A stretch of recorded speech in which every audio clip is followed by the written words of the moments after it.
Young and the Restless gives Nick Newman struggling with pain every day. He's not being honest about the extent of it, and he may be headed down the dark and scary path of addiction. Nick's current struggle on Young and the Restless. Not too long ago, Sharon Newman took Nick back to the doctor, and they wrote him a refill on his pain pills. That's a good thing, because after he ran out of the prescription meds and he was still in pain and was raging, I think in part because of the pain, he did consider taking one of Matt Clark's fentanyl pills, but he didn't. Then Sharon helped him get a legitimate refill. So for now, even though Nick is still in a lot of pain from breaking his leg and the surgery, at least he's got one bottle of legal pain meds that he can still go through. But that refill is going to run out, especially with him taking more pills than he should. And then what happens?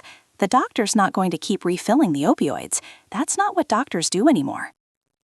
Nick Newman's breaking point. Will pain pills lead to a Y&R addiction storyline? We can all see that Phyllis Summers and Kane Ashby's attack on Newman is really stressing Nick out. The threat of Matt Clark had been upsetting him, especially since he's to blame for the car crash that broke Nick's leg that required the surgery in the first place. Also, I don't think Matt Clark is done. We're in February sweeps and they exited him off-screen. That would be insanely bad writing and a big miss for ratings. So we'll see. But we've also always seen that Nick's got a short temper. He always has, but it's gotten even shorter lately, like when he was arguing with Phyllis about her teaming up with Kane and using the AI to take everything from Victor Newman and the other Newmans. Then Noah Newman's planning to leave town with his much older lover, Sienna Bacall. Sharon is spiraling because she just found out Mariah Copeland kidnapped Dominic Chancellor and ran off with him. So all of this is going to have Nick stressed out. That's going to aggravate his pain, and I think that one bottle of pills he got is going to go really fast. Fentanyl and the Newman family, the dangerous path to illegal drugs on Young and the Restless.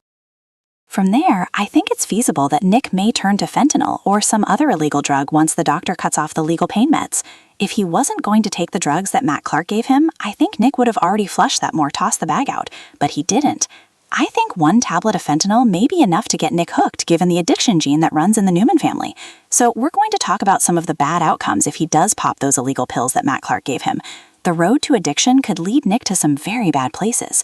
First of all, and this would be a terrible thing to do, we could see his judgment so askew that Nick goes and winds up in bed with Phyllis. Obviously, she and Kane are going to crash and burn because he's still in love with Lily Winters and he already told Billy Abbott that what he's got going on with Phyllis is not love. Manipulation and betrayal. Nick and Phyllis's complicated history on Y&R. This week, Victor tells Kane that he's got Lily and the twins and he's trying to scare Kane into stopping the Newman takeover.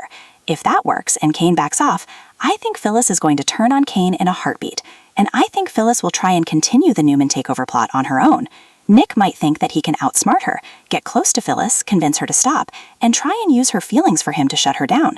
But if Nick's on drugs, his judgment's not going to be the best, and he might mess up while trying to manipulate Phyllis. You know, Nick has a long, complicated history with Phyllis. And yes, she is a train wreck, but she's also been in love with Nick for a long time. At one point, he loved Phyllis. And if he's deep in the throes of addiction, I think Phyllis might get the chance to sink her claws into him again.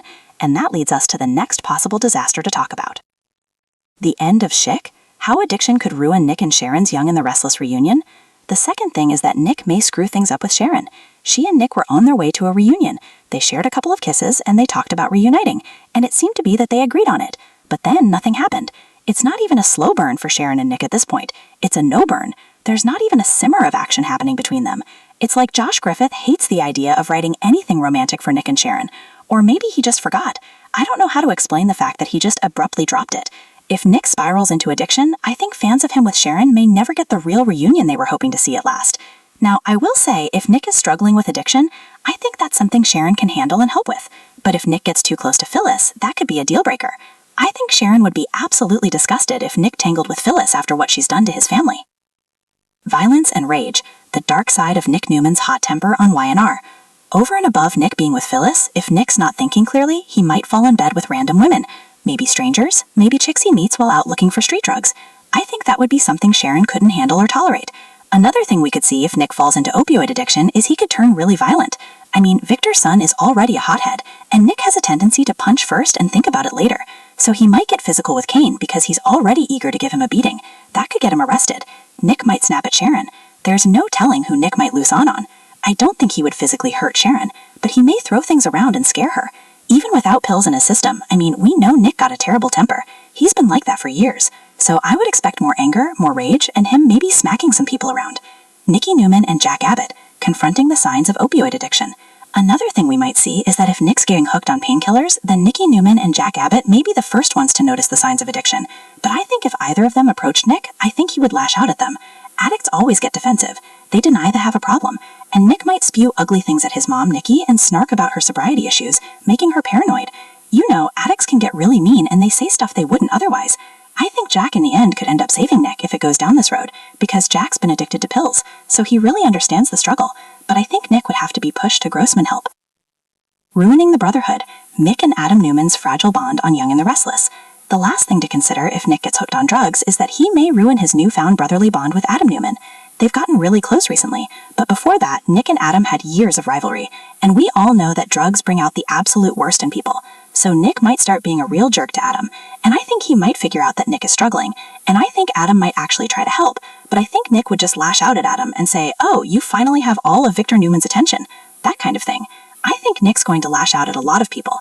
Addicts usually turn on people they love, and Nick's already snapping at Sharon, at Noah, and at Sienna. He's threatened to get physically violent with Kane. He was threatening Phyllis, and that's before Nick touched illegal drugs. If he pops up fentanyl, I think from